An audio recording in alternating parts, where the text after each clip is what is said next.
Gilles Marinko, écoute-moi très bien. Toi et tous les Madrilènes qui sont à Paname avec toi. J'aurais été président de l'Athletic.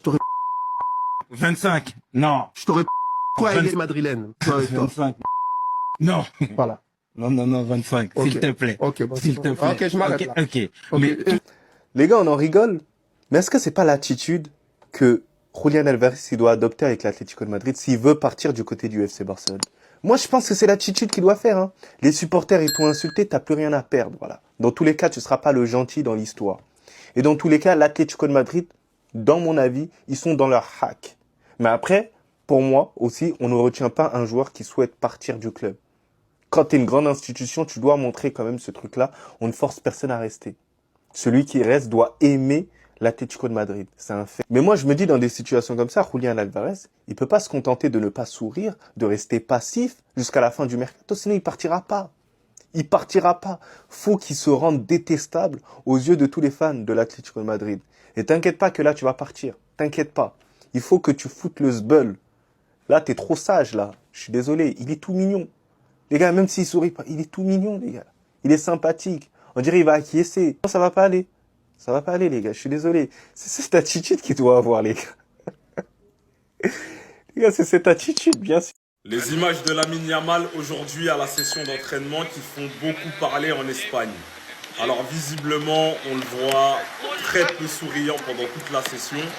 C'est ce qui a été rapporté. En tout cas, le peu qu'on voit ici, c'est vrai qu'il sourit pas. Voilà, les autres ils rigolent, lui il sourit pas. Et il serait parti en premier de la session d'entraînement. C'est ça qui fait encore plus parler. En témoigne cette photo. Il jouait avec l'équipe bleue. Ça, c'est une photo en fin de session d'entraînement apparemment. Voilà, l'équipe bleue, elle a gagné, donc photo, etc. Vous connaissez. Et lui, il est pas dessus. Apparemment, il est parti grave vite. Alors, on connaît le personnage. D'habitude, Yamal, c'est un mec qui rigole tout le temps. Il est bon délire, bonne ambiance, etc. Donc là, tout le monde se pose la question. Il sort du centre d'entraînement, il sourit pas, lunettes noires. Ça se voit, ça lui casse la tête d'être là, mais on sait pas à quoi c'est lié. Est-ce que c'est un problème qu'il le touche lui personnellement, ou est-ce que c'est juste par rapport au match, une petite embrouille avec flic, et il est encore frustré? Ça, je sais pas. Alors, on a tous vu les images contre Elche, même quand les autres marquaient, etc. On le sentait. Voilà, il était pas dedans, il avait pas envie de rigoler, il avait pas envie de parler. Et les images sur le banc, c'était encore pire. Donc bon, je sais pas, selon vous, est-ce que c'est perso ou est-ce que c'est juste la brouille avec flic qui fait qu'il est un peu énervé? Je sais pas. Si vous savez ou vous avez une idée, je vous écoute.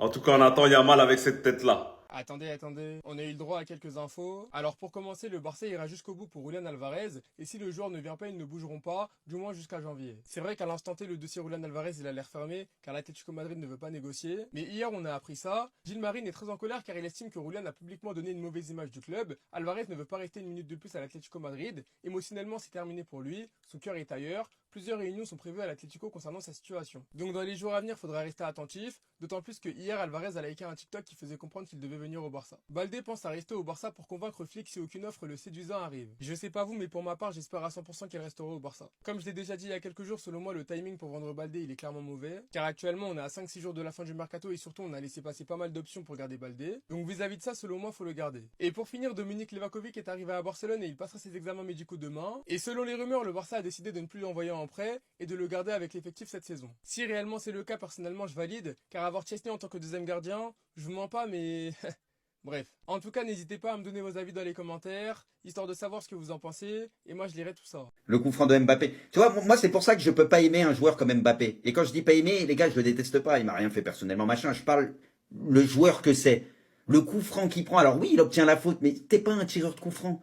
T'es pas un tireur de coup franc. Mais non, mais pourquoi? Ça pour moi, c'est... En fait, ce que j'aime pas, c'est lui, c'est l'égoïsme, ouais, pour moi il est égoïste, et tu peux être un buteur égoïste, il y en a eu plein, mais il faut savoir doser par moment, tu vois. Faut savoir doser par moment, vas-y. C'est pas possible. Je comprends pas en fait comment on peut être fan d'un comportement comme ça. Moi je sais pas, il le fait depuis la nuit des temps. Hein. Moi je comprends pas. Je comprends pas.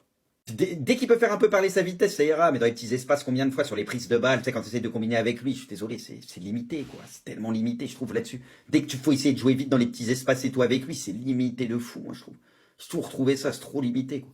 Il a un contrôle de balle, un toucher de balle, ou même s'il doit rejouer en une ou quoi, tu sais, je dis pas qu'il est incapable de le faire, mais tu sais qu'il y aura du déchet, quoi. En marge de la victoire du Real Madrid face à l'Espagnol Barcelone ce samedi en Liga, l'arbitrage autour de l'ailier madrilène Vinicius Junior a encore une fois fait beaucoup parler. Et cette fois-ci, José Mourinho est monté au créneau pour défendre son joueur. Si Vinicius n'est pas un saint, dit-il, ce que les autres lui font subir, c'est beaucoup trop. Une action en particulier a passablement agacé le technicien portugais. Dès la 4e minute, Alex Calatavra a mis un coup de pied dans le dos du Brésilien sans recevoir la moindre sanction de l'arbitre. Présent en conférence de presse ce mardi, le Special One en a rajouté une couche en dénonçant un traitement arbitral différent des autres joueurs vis-à-vis de Vini. Ce que je peux dire, c'est que la différence de traitement entre Vini et les autres joueurs est évidente. Une dynamique s'est véritablement installée entre les arbitres et lui. Les adversaires sentent qu'ils peuvent en profiter et ils le font. C'est à peu près ce que je vous expliquais la saison dernière quand on était revenu sur exactement le même sujet. Le problème, ce ne sont pas les émotions de Vinicius, c'est qu'on a l'impression qu'avec Vini, lui doit absolument maîtriser ses émotions, quand pour tous les autres, on n'arrête pas de leur trouver des excuses. Vinicius Junior est le seul joueur à qui on demande